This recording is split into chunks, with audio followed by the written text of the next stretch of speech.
10 second, 5 second, start.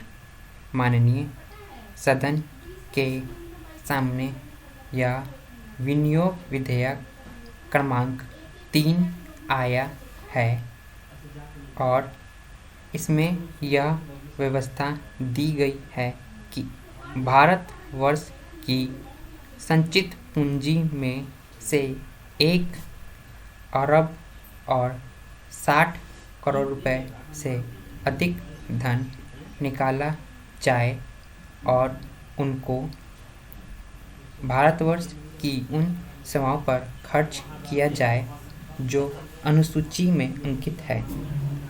उदाहरण के लिए, जैसा कि हमारे पूर्ववर्ती मित्रों ने कहा है, संभवतः इस विनियोग विधेयक में जिन जिन कार्यों के लिए और जिन मंत्रालयों के लिए जितने धन की आवश्यकता है उनकी यहाँ एक सूची दी गई है।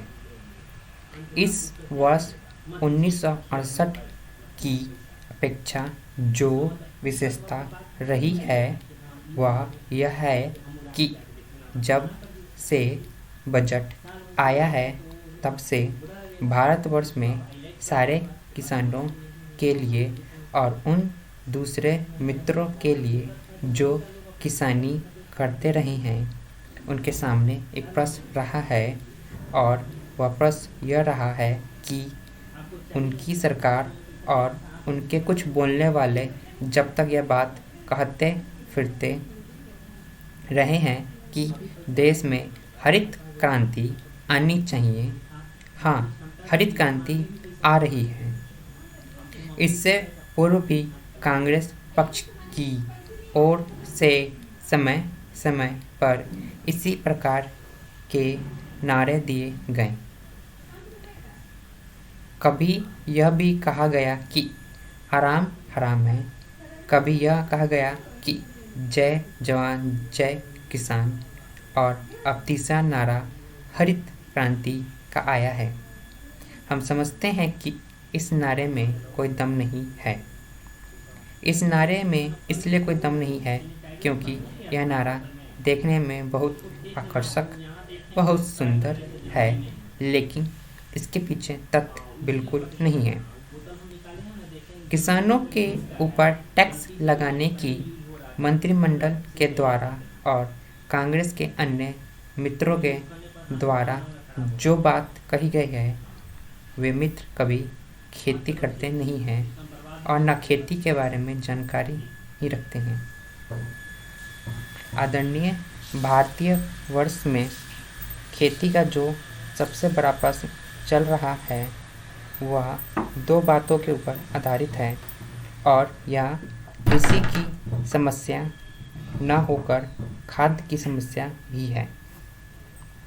प्रतिवर्ष हम खाद्य के रूप में बाहर से करोड़ों रुपयों का अनाज मंगाते हैं और अनाज का उत्पादन करने के लिए हम प्रतिवर्ष करोड़ों रुपयों की खाद मंगाते हैं।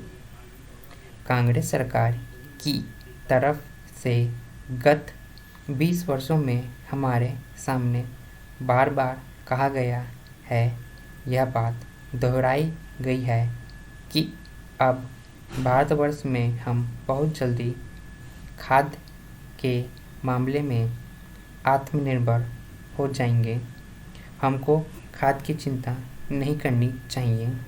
लेकिन कांग्रेसी मित्रों ने जितने जोर से यह कहा कि हम खाद्य की समस्या सुलझा रहे हैं, उतनी ही खाद्य की समस्या उलझती गई है।